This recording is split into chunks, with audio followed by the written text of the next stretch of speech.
Oi, pessoal, mais um episódio aqui no podcast Coração do Brás e hoje o assunto é super importante sobre direito empresarial e nada melhor do que ter dois especialistas aqui, o Dr. Anderson e o Dr. Tassiano, com a gente para esclarecer várias dúvidas para vocês aí, lojistas, para vocês que têm comércio, especialmente aqui no Brás. E a gente tem recebido muitas dúvidas e hoje a gente vai esclarecer muitos assuntos aqui com esses dois especialistas. Então, olá, Jaqueline, obrigado pela oportunidade. Olá, telespectador. Vocês podem ter certeza que vamos conversar de muitos assuntos do interesse de todos e vamos esclarecer as dúvidas para, se acontecer a situação, você já vai saber como proceder. Bom dia, Jaqueline, obrigado. Estou retornando aqui mais uma vez. Vamos tentar aqui esclarecer tudo que for necessário para o nosso pessoal aqui do Brás. Uma loja pode ser interditada se ela não tiver licença de funcionamento? É uma pergunta interessante, Jaqueline, porque as pessoas não dão o devido valor a respeito desse assunto. Mas a legislação, não só aqui de São Paulo, mas do Brasil inteiro, exige que antes do início da atividade, o empresário tire uma série de documentações. Não é só abrir uma empresa e obter um CNPJ.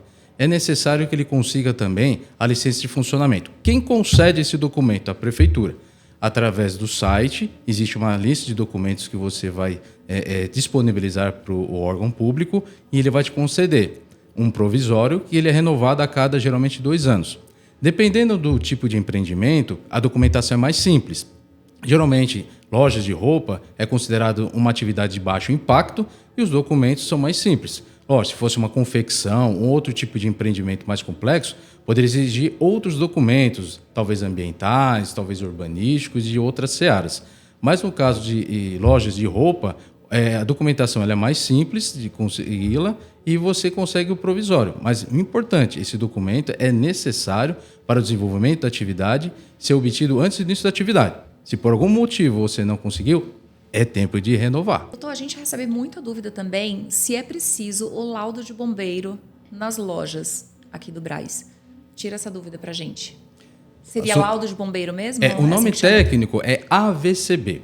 O bombeiro, ele concede, ele faz uma inspeção no local, ele vai avaliar toda a parte estrutural. Ele vai ver a parte elétrica, ele vai ver a parte hidráulica, ele vai ver a parte de telhado, saídas de emergência, extintores, quantos extintores, o local de acomodação de extintores, acesso a cadeirantes, quantos banheiros, enfim, ele faz todo um estudo de acomodação, porque aqui é um local de trânsito de muitas pessoas. Então é necessário, não só para os clientes, mas para o próprio lojista, para os funcionários do lojista, ter essa segurança de que numa situação emergencial, ele vai ter todo um respaldo técnico para garantir a segurança, a integridade física das pessoas que frequentam o local. Então, sim, ele é necessário conseguir. Também é feito através do site e os documentos que eles vão exigir. É recebida a visita do bombeiro no local. Talvez ele peça que você faça algumas adaptações e, ao final da adaptação, ele concede esse AVCB durante um prazo de validade. Isso aí é realmente muito importante, até pela segurança, né? A segurança de todos, dos funcionários, do lojista, dos clientes. Isso é muito importante. Em caso de sinistro, a seguradora ela pode solicitar esse tipo de documento? Bárbara, é condição para pagamento do prêmio. Se o lojista não tiver com a documentação em ordem, o seguro pode se recusar a pagar a indenização. E não adianta entrar na justiça, que o Poder Judiciário já tem um posicionamento muito forte, que o lojista, para poder operar, ele tem que estar com a documentação em ordem. E faz parte da documentação, licença de funcionamento e o VCB. Então, imagina uma situação catastrófica, pegou fogo, desabou, ou mesmo um furto. Eles vão te pedir uma série de documentos e você não tem. Então, você pagou um seguro com uma expectativa que não vai se concretizar.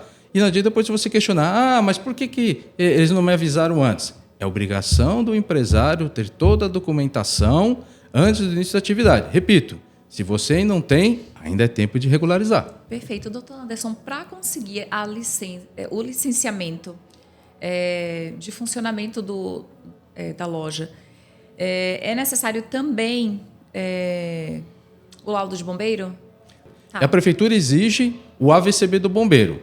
Repito, dependendo da complexidade. Uma loja de roupa pequena vai ser uma complexidade de adaptação menor. Agora imagine lojas grandes, o fluxo de pessoas muito grandes, estacionamento grande. com certeza haverá um estudo técnico muito maior. Minha loja funciona dentro de um shopping. Eu preciso também do AVCB? Essa sigla, né? Legal essa pergunta.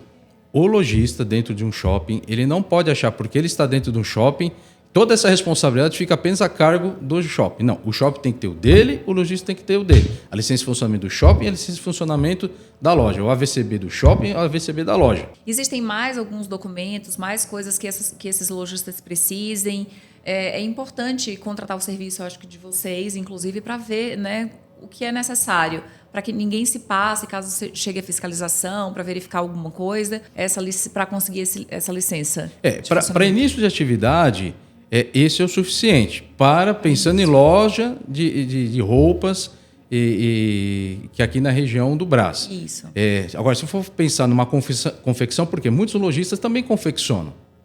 Pensando numa confecção, aí são outros documentos. Por quê? Você envolve maquinário, você precisa de estrutura elétrica maior, às vezes trivolts. Então, você precisa de um estudo técnico aprofundado. Geralmente, quem encabeça esse trabalho, ou um contador ou um advogado especializado. Mas o importante não negligencie essa questão. Por quê? Numa situação de emergência, você não vai ter o respaldo legal e nem seguro.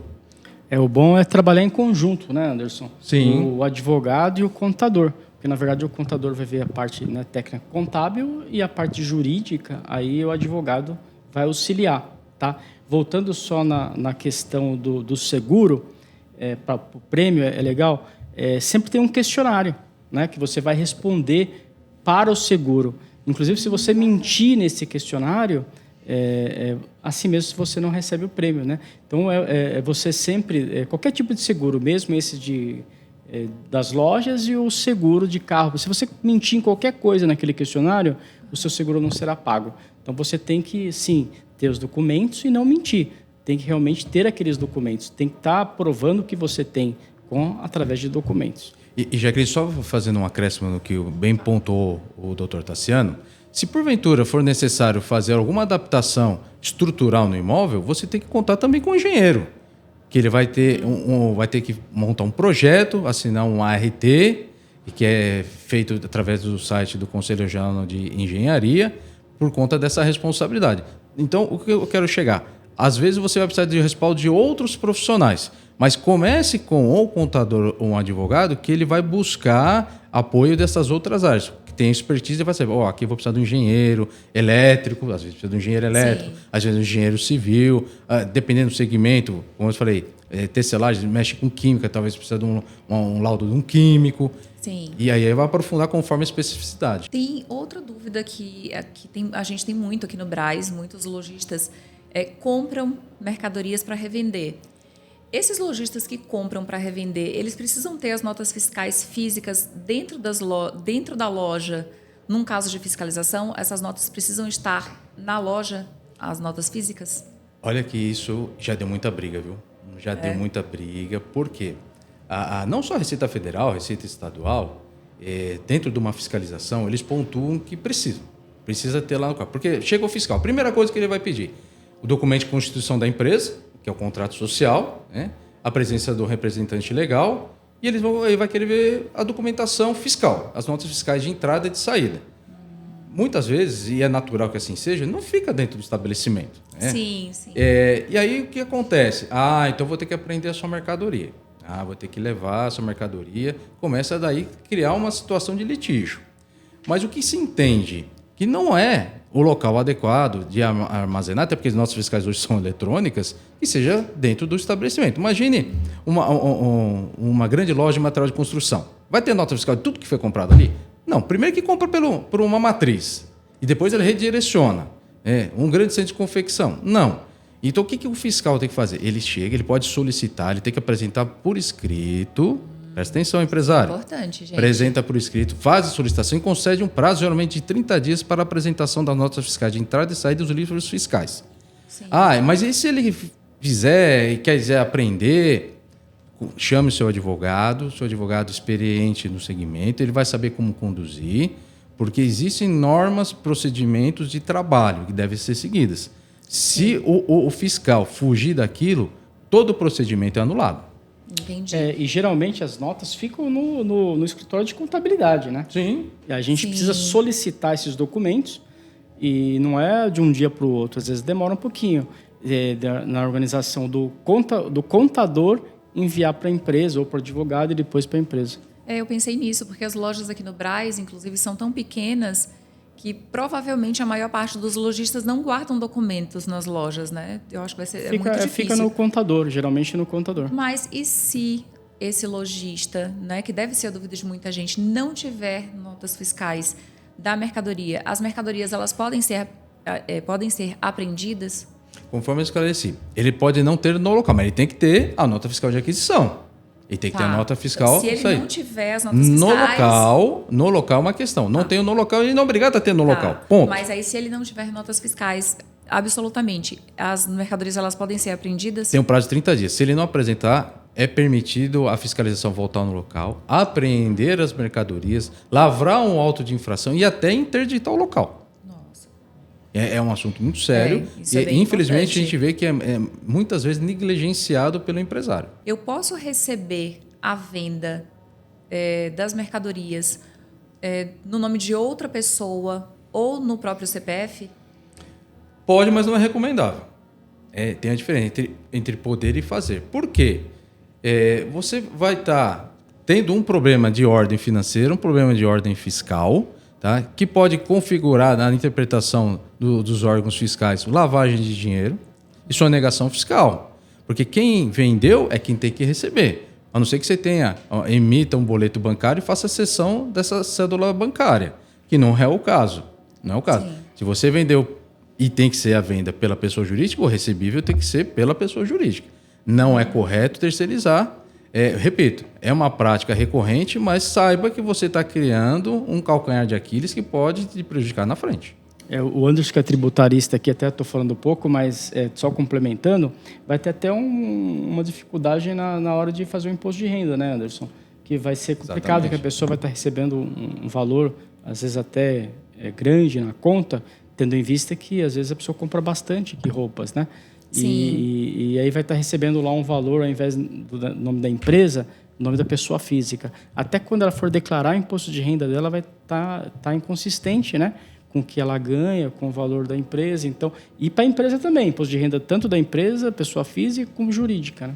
Entendi. E isso ele me lembrou uma situação que nós trabalhamos recentemente. O empresário, ele fazia uma jogada de conta, jogava dinheiro da pessoa jurídica para física, física para jurídica. O que o banco fez? Bloqueou a conta Bloqueou dele. a conta dele por suspeita de fraude, com muito dinheiro dentro, e cancelou a conta. Aqui do Brás. Aqui do Brás. E olha só, aí bloqueou a conta e desativou a conta e ele ficou comprometido o fluxo de caixa para pagar fornecedor, para pagar funcionário, para pagar aluguel. Olha a dor de cabeça. Olha a dor de cabeça. Aí nós judicializamos a questão, está no judiciário, mas esse dinheiro já está há um tempo sem ele ter acesso. Se ele não tivesse um outro capital para fazer frente a isso, poderia levá-lo à falência. Se a pessoa ela tem um CNPJ, de repente não está usando, nunca abriu uma conta pessoa jurídica, fica utilizando o CPF. O ideal é que a pessoa de fato tenha uma conta pessoa jurídica para ficar recebendo as vendas através da conta do CNPJ. Não é isso? Totalmente. Falando agora no aspecto tributário. Sim. Se ele movimenta tudo no nome da pessoa física, tudo no CPF dele, o imposto de renda é 27,5%, porque provavelmente vai ser um valor alto. Sim. Se ele fizer pelo CNPJ e tiver um trabalho de planejamento tributário em cima da atividade dele, por exemplo, se ele estiver no Simples ou no lucro presumido, eu vou falar, por exemplo, do lucro presumido. Lembra? Imposto de renda pessoa física, 27,5% por conta do volume. Sim. Lucro presumido, 8%. Olha a diferença Gente. de volume de tributação. Então, verdade. é o caso de se fazer um planejamento, fazer um estudo e se adequar. Eu falo assim, a melhor prevenção é você tratar antes do problema acontecer. Então, há tempo ainda, empresário, de se regularizar, fazer um planejamento societário, um planejamento tributário, para que não ocorra um problema mais tarde, que pode ser até insolúvel. Anderson, até nós estamos trabalhando, né, mas você que está à frente de algum planejamento tributário para algumas empresas, né? Não se trata só de pessoa física, né, mas realmente para a pessoa, às vezes, ela está no simples e aquilo não é bom para ela, né? Exatamente. E pegando o gancho, já dentro dessa matéria, reforma tributária. ela já foi aprovada, já está rodando um experimental. E a partir do ano que vem, 6 meses, né? Ou menos até, já vai rodar implementando de maneira efetiva. E muitas coisas vão mudar. Alguns impostos vão deixar de existir, outros virão no local. Mas o mais importante, foi estruturado de uma forma que a fiscalização ela vai ter acesso a mais informações. Tá? Sim. E, por exemplo, quem comercializa muito por marketplaces, Shopee, Amazon e etc., essas empresas terão a obrigação legal de informar ao fisco o que foi vendido. Então, imagina, o Tassiano foi lá e vendeu no mês passado 1.000 peças. Então, o governo já sabe que você vendeu 1.000 peças. O Tassiano vai declarar 500. Vai dar divergência, vai cair na malha fina. Bancos também terão essa mesma obrigação de informar o fisco. Porque o que hoje a gente percebe? O empresário se preocupa somente com as maquininhas de débito e crédito. Olha, a maquininha de débito e crédito. Mas eu vou dizer mais, empresário. Hoje essa questão está indo muito mais além. Quem, por exemplo, aluga via essas grandes plataformas de locação, saiba que elas informam. Se você contrata... Sim, elas informam. A Shopee e os grandes marketplaces, todos... Não só isso, mas você vai... não vou fazer um merchan aqui. Tá. Mas você aluga, ou você é o locador ou locatário, pelo 5º andar. O 5º andar vai informar. Ele vai informar. Entendi. Aí você vai usar o seguro fiança da Porto, de qualquer companhia, como garantia de pagamento. Não vou usar o fiador, vou usar o seguro fiança. Eles informam.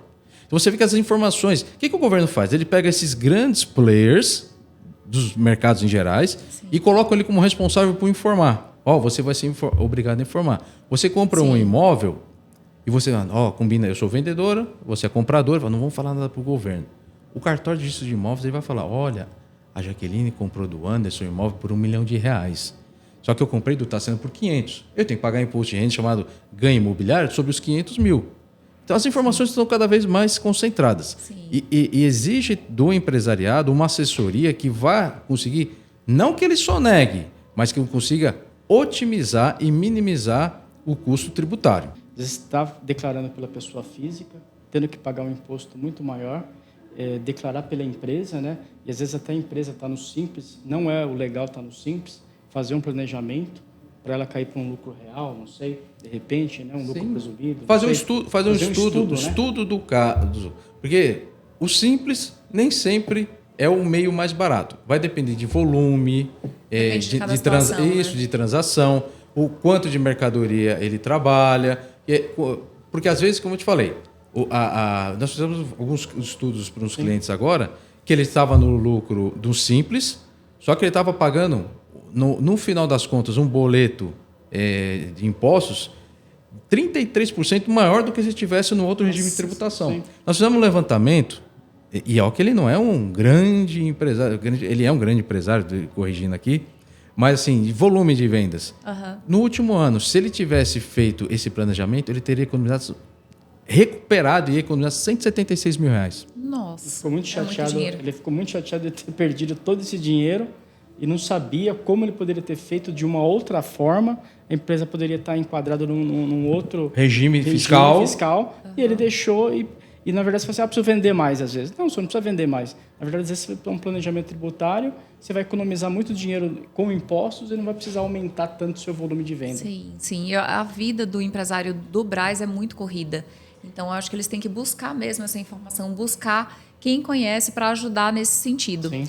E eu acho que tem uma dúvida recorrente por aqui, inclusive, que é uma dúvida minha. Por exemplo, se um lojista vende produtos contrabandeados ou piratas, mesmo que tenha nota fiscal, essa mercadoria ela pode ser apreendida? Esse é um assunto tenebroso, a gente chega até a tremer. Polêmico. Verdade. Não que isso aconteça na Suíça, né? Vamos nas assuntos internacionais. Não, na Suíça aconteça, na Europa, aqui não. Mas falando hipoteticamente, vai que algum dia isso aconteça. Sim. É bom a gente já ficar sabendo. Não exclui responsabilidade, tá? Não exclui responsabilidade. Essa é uma questão... a gente está brincando, lógico, mas claro. É uma questão séria. Mas a mercadoria ela pode ser apreendida Sem dúvida. Mesmo é um crime. Vamos imaginar, fazendo um paralelo bem absurdo. Comprei droga nota fiscal. Paguei nota fiscal, tá aqui, eu comprei. Aprende. Porque é produto de crime, o produto não pode ser comercializado, não pode ser transacionado. Entendi. E assim, E é uma desculpa que já não cola mais. Eu não sabia que o produto era falsificado. Eu não sabia que o produto era contrabandeado. Não cola. E assim, esse problema, ele vai além da esfera fiscal e ele é um problema criminal federal. Nossa. Não duvide disso. Muitos empresários já duvidaram e já tiveram que ir lá no posto da Polícia Federal, sentar de frente com o delegado lá. Não é um café legal de se tomar. Nossa. É uma pena que pode chegar a 8 anos de reclusão. Nossa, Anderson. eu nem sabia, porque eu ia perguntar também. A próxima pergunta seria: a loja pode ser interditada? Não preciso nem perguntar. A loja interditada e o empresário vai passar Ainda umas férias. Vai passar umas férias, tipo. Anderson, eu queria até, sobre isso, que a gente tem alguns casos, né? Diferenciar, né? Que pode ser enquadrado no contrabando e no descaminho. Né? Então, tente diferenciar aí, tente não, você sabe muito bem sobre isso, que a gente tem alguns casos. Qual a diferença aí para eles saberem? Legal. Né? E vou aproveitar também da marca, né? Mas vou começando do contrabando e descaminho. Vamos lá. Contrabando. A mercadoria não pode ser introduzida no Brasil. Tá? Ela não pode vir para o Brasil. Roupas usadas, pneu usado, roupas falsificadas fora do Brasil, tênis falsificados fora do Brasil. Eles não podem sequer entrar. Isso é contrabando. E quando isso é comercializado, doutor, que também é uma dúvida que eu acho que já vou pegar esse gancho aí, essa mercadoria vendida via internet, nesses grandes marketplaces, porque eu vejo bastante, inclusive, e claramente a gente vê lá pelo preço, né? A gente vê um preço, tá muito barato para essa marca aqui. Sim. Então, claramente, é um produto assim que está sendo vendido ali. Como é que a polícia age nesses casos? As pessoas têm a falsa impressão de que pela internet eles estão blindados, nunca tem responsabilidade, eu fico né? com essa sensação. Mas eu falo assim, falso. Porque hoje, com a tecnologia, você rastreia o IP. E pelo IP, eles conseguem achar até o local que estava a pessoa. Nossa. Eles conseguem rastrear de onde a mercadoria saiu, para onde a mercadoria vai. E tudo hoje também é automação, né? A inteligência artificial também está a favor da polícia e ela faz isso de uma forma automatizada e consegue achar a pessoa. É tudo uma questão de tempo. Sim. E eu digo assim, a pessoa, eu já estou trabalhando na ilegalidade, não sei quantos anos, nunca deu nada. Mas o dia que der, tudo o que você ganhou de dinheiro agindo errado durante muito tempo, Vai perder tudo. Né? vai perder tudo. Castelo de areia. Castelo de areia. Nossa. Não vale a pena. Eu sempre digo, ande certo para não ter dor de cabeça. A pessoa pode ser presa em flagrante por causa disso? Sim, Se pode, né? Aí, Anderson, voltando, como que é o descaminho e o contrabando e como é que faz para desconfigurar isso? Porque muitas vezes não é, né, o contrabando, é só o descaminho. Legal bem ter tocado nesse assunto. Veja só, vou até tirar o óculos aqui para você me enxergar melhor. Acontece muito. Vem a fiscalização e pegam lá algumas roupas e falam, olha, isso aqui é contrabando e descaminho. Contrabando, eu expliquei, o descaminho é quando não são pagos os impostos referente à aportação da mercadoria, tá? Então, esse é o descaminho. Então, vamos lá. Pegando o exemplo da Receita Federal, ela vem e faz a apreensão. Leva-se para um galpão. O lojista ele tem um prazo legal para requerer o que eles chamam de identificação das mercadorias. O que eles vão fazer? Eles colocam dentro de um saco, lacram. Ele, através, geralmente, de um advogado, tem o direito, veja só, você tem o direito, tá? De acompanhar a abertura desses lacres e a identificação de cada mercadoria. E a Receita Federal, ela tem que apontar item por item. Esse óculos foi feito fora do Brasil, por quê? Tá escrito aqui Made in China. Então esse aqui é. E esse copo aqui? Não tem. Então não é contrabando desse caminho. Ou tá Made in Brasil. Tá. Então ele foi item por item, um por um. Por quê? Pode ser que não seja todo aquele volume. O que eu já ouvi falar muito é o seguinte, olha, essas roupas são fabricadas no Brasil, mas não entendo a razão. Coloca essa etiqueta fora do Brasil. Mas elas são feitas aqui. Talvez porque sejam mais vendáveis, não sei. Supostamente fica mais bonito, o pessoal vende olha lá, melhor, vende melhor, tem mais atratividade, enfim. Mas o que é pautado? Principalmente falando de roupa, etiqueta. Etiqueta. Sim. Tá? E aí existe um exame, chama exame merceológico, que o empresário tem direito também, inclusive para as marcas e patentes, para você fazer esse exame merceológico, para a configuração exatamente de que aquela mercadoria ela é produto de contrabando desse caminho. Tá ok. Depois disso, você tem prazo de defesa, você tem todo um rito administrativo para se defender. E só ao final, Se esse constatado realmente que aquele produto é de contrabando, descaminho ou pirataria, a Receita Federal apreende, lavra auto de infração e comunica à Justiça Federal para prosseguimento dos processos criminais. E falando mais, marcas e patentes também é uma briga danada, né, Tassiano? Por quê? Se o produto só for pirateado, breaking news, isso aqui é uma questão muito polêmica. Se o produto é só pirateado, discute-se muito se a Receita Federal ela tem legitimidade e autonomia de agir de ofício. Competência, né? Competência. Porque imagine o seguinte, esse produto foi fabricado aqui no Brasil, mas ele é pirata. Pode a Receita Federal apreender? Tchan. A questão gira em torno do seguinte, a legislação fala que só o dono da marca tem legitimidade de provocar a ação dos órgãos públicos. Eu sou detentor dessa marca, eu tenho que ir. Sim. Veja só, não na Receita Federal. Eu tenho que ir na polícia, no Ministério Público, ou ingressar no Judiciário, falando assim, olha, pegando um exemplo, o Tassiano está comercializando o meu produto sem minha autorização. Eu não licenciei o uso da minha marca para ele. Seja Judiciário ou na polícia ou no Ministério Público. Entendi. A Receita Federal não tem competência constitucional e legal para tratar questões que envolvam produtos falsificados no Brasil. Seria- Não Essa tem. era uma grande Estadual. curiosidade minha, entendi. Isso é competência da Justiça Estadual, da Polícia e do Ministério Público Estadual. Então, você, empresário, se você passou por essa circunstância da Receita Federal, por isso que é importante essa degravação. Chega lá e pegam 10 mil itens, mas esses 10 mil itens não foi comprovado, podem até ser falsificados, mas não foi comprovado que eles vieram de fora, toda aquela apreensão cai por terra. Entendi. Ela é nula. E por Entendeu? que tudo isso, né, Anderson? Porque a pena é menor, né? Muito menor. A pena é menor. Há Se 2 você anos. cair no contrabando, a pena é muito grande. Né? Sim. Sim. E quando não é contrabando, a pena é menor.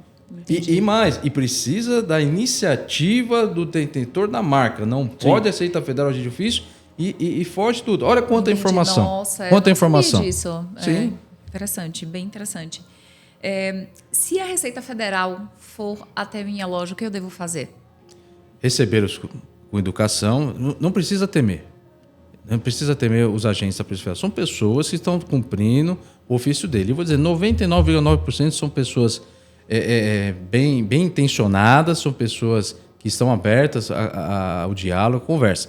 Receba-os, contate o seu advogado, o seu contador para te assessorar e franqueie acesso a eles, ao que eles pedirem. O advogado experiente vai saber a condução dos trabalhos. Primeira coisa, ele tem que ter um termo.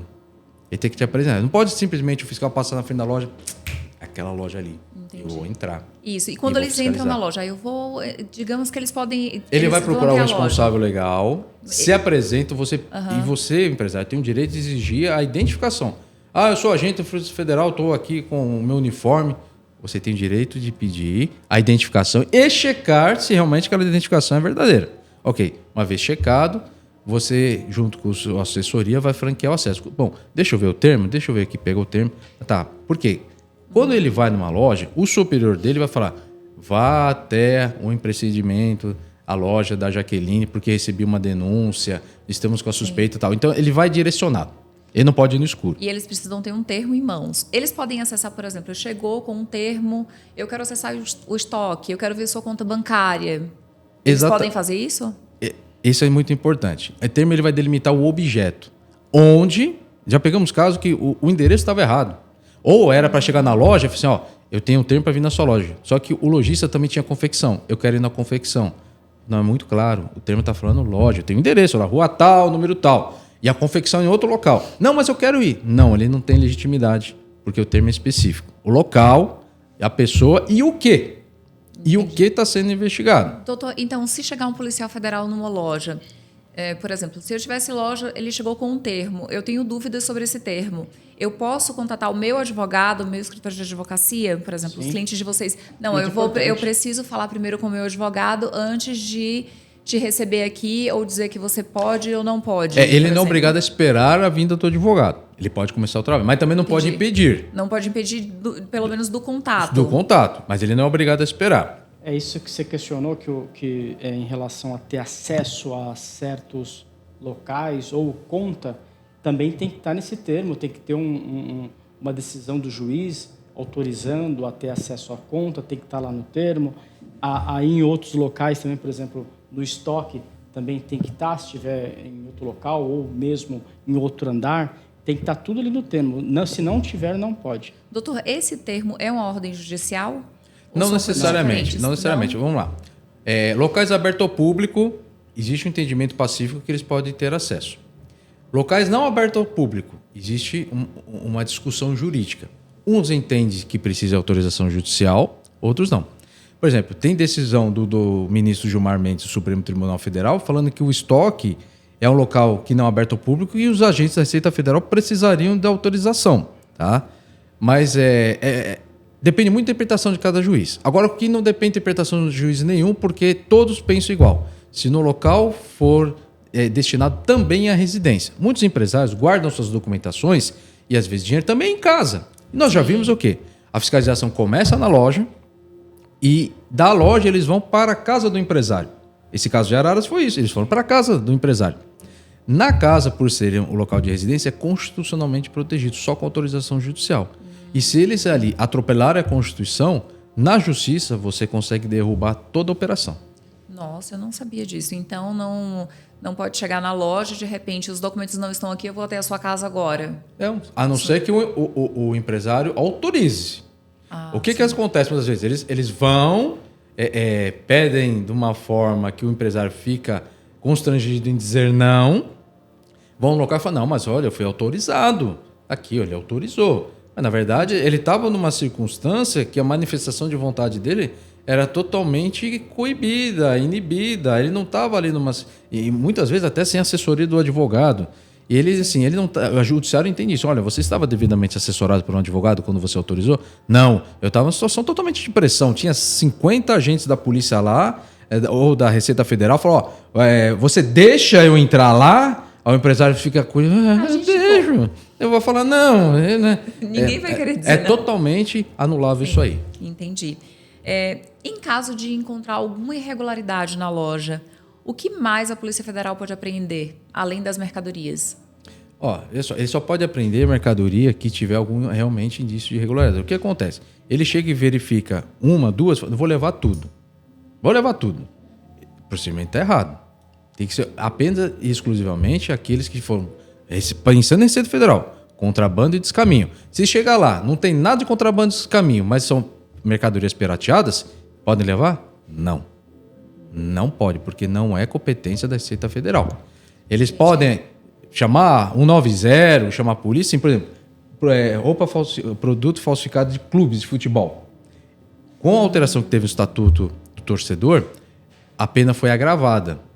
E a pena hoje, por conta desse agravamento, não precisa mais da iniciativa Corinthians, Palmeiras, né? E etc. É flagrante. Exatamente.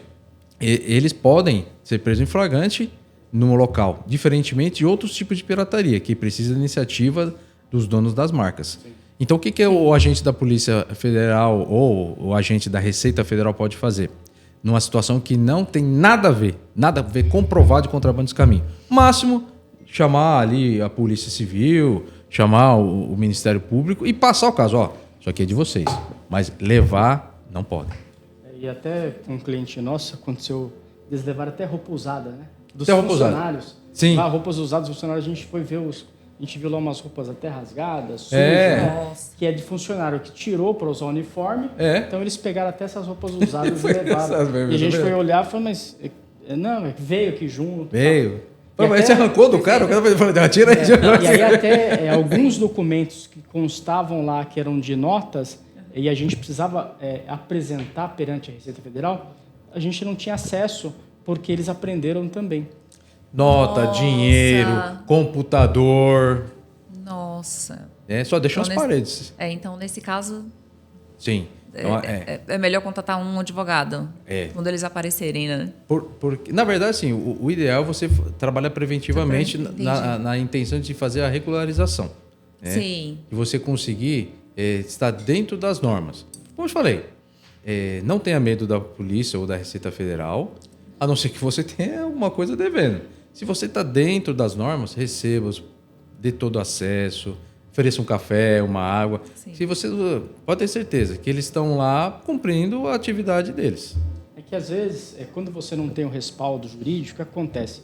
Você acaba respondendo por algo que você não fez. É verdade. Às vezes aquilo não é que nem importado, né, na mercadoria contrabandeada, né? É um produto brasileiro que a gente sabe muito bem que às vezes vem do norte do Paraná, né? Vem do Paraná, muita mercadoria, e se coloca só uma etiqueta para que deixe bonito, para que o consumidor compre. Mas o bonito é o Brasil, né? O Brasil que é bom. A gente tem que ter etiqueta do Brasil mesmo. Senão a gente acaba respondendo por algo que não fez. Por isso que é importante você ter um respaldo jurídico. Isso é muito importante para os fabricantes aqui do Brás. Essa informação é necessária. Sim. E eu tenho uma outra pergunta, doutor, que deve ser dúvida de muita gente. Se eu tivesse um imóvel e vou fazer a locação para alguém, e se eu descobrir que essa pessoa vende produtos piratas ou contrabandeados, eu posso solicitar a rescindiva do contrato? Olha, eu já vi muitos casos do dono do imóvel pedir a rescisão de contrato. E vou dizer que na justiça ele ganha. Na justiça ele ganha. Ele consegue a retomada do imóvel, cobrar da multa contratual, que geralmente são 3 aluguéis, e o cara consegue eliminar para despejo imediato. É que você não pode usar um imóvel locado para algo ilícito, né? Entendi. Então se realmente for alguma coisa ilícita, que ele descubra que realmente aquilo está sendo utilizado para... Coisa errada, né? Coisa errada. Então, a rescisão do contrato pode ser solicitada. E retirada imediata ainda com multa. Nossa.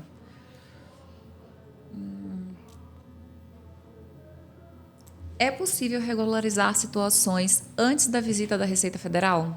E quais seriam? É possível e eu digo assim, é até inteligente. E é até inteligente, né? Pensando não só em Receita Federal, mas também Receita Estadual, Municipal, seguro, problema com locador, ações da polícia. Pensando aqui em São Paulo, a Polícia Civil tem uma atuação muito ativa, tanto o DEIC, a Delegacia do Consumidor, o 12DP, que é aqui da área, eles são muito ativos, trabalham muito bem nisso aí. E assim, a gente deixa sempre como uma recomendação, é igual quando você tem um problema de saúde, você começou com uma dorzinha recorrente, que não passa, procura um especialista, vai investigar, vai chegar, vai fazer exames. Pode ser uma bobagem, como pode não ser. É verdade. Pode ser uma coisa mais séria. Preventiva. Exatamente, sempre, né? porque se for uma coisa mais séria, você tratar no começo, o grau de sucesso do seu tratamento é muito maior. Sim. E fazendo esse paralelo para a área jurídica, para a área contábil, seja o que for, funciona da mesma forma. Olha, eu queria saber o seguinte, faça uma auditoria aqui, por gentileza, para saber assim, quais são minhas vulnerabilidades, no que eu estou errando, quais são os meus riscos, eu quero mitigar esses riscos. Por quê? O empresário quer segurança. Sim. Ele quer saber o seguinte, que ele não está construindo um castelo de areia, que ele está dando energia, está pondo recurso, está pondo tempo para uma coisa que a hora que bater o vento leva. Não, ele quer ter essa segurança seguinte, estou trabalhando, estou suando, estou dando sangue para uma coisa que é segura, que eu vou deixar para os meus filhos, para os meus netos, e dormir, e principalmente isso, está sendo falando isso, encostar a cabeça no travesseiro e dormir tranquilo. Não é, Tassinho? Sim. Não adianta nada você ganhar tanto dinheiro e depois se você perder tudo, né? Sim. É verdade. Você perde tudo, quer dizer, você não teve uma origem lícita daquele dinheiro, né? Importante você ter uma origem lícita daquele dinheiro para você poder provar para o governo que você tem direito àquilo lá, né? E não adianta você... Tem muitos empresários que falam, eu vou colocar nome da sogra, pôr o nome não sei de quem. Essas ocultações hoje, facilmente, vários programas aí e a inteligência artificial rastreiam e desfazem tudo, não é? Sim. Então, assim, melhor recomendação, trabalhe dentro da lei, trabalhe de forma segura. Para quê? Para todo o esforço que você, empresário, está fazendo, lá na frente, não caia por terra. É verdade. E as pessoas trabalham muito aqui nesse Brás, hein? Sim, começa da madrugada, vai até o final da tarde, sábado, domingo e feriado. É verdade. Nós, por exemplo, tem muito estrangeiro trabalhando aqui. Muitos. Verdade. Numa situação, se ele for pego numa irregularidade dessa, ele pode até ser expulso do Brasil. Nossa. Pode ser expulso do Brasil. Então, imagina, uma pessoa que está aqui muitos anos, labutando, e aí, de uma hora para outra, ele pega aí e é convidado a se retirar do Brasil com a mão na frente e outra atrás. Às vezes ele está até irregular, né? Sim. Até irregular. Tem muitos aqui que estão irregular. Se você é um estrangeiro que trabalha aqui no Brás, Procure a sua regularização para que você tenha tranquilidade e segurança na sua vida. Nem falando profissional, na sua vida. Fala em relação a ser estrangeiro e estar irregular no Brasil, né? Sim. Não só Sim. da... Na atividade, na atividade, né? Na atividade. E eles podem procurar, inclusive, o escritório de advocacia de vocês para regularizar qualquer situação desse tipo? Sim, nós, tem outros escritórios que têm Mas é importante que seja sempre alguém que tenha vivência, experiência nesse segmento, porque é um mundo à parte. Já que você sabe, o Brás é um mundo à parte. É um mundo à parte. Ele é um mundo dentro do mundo. É verdade. Só quem vive aqui sabe as dificuldades, as especialidades.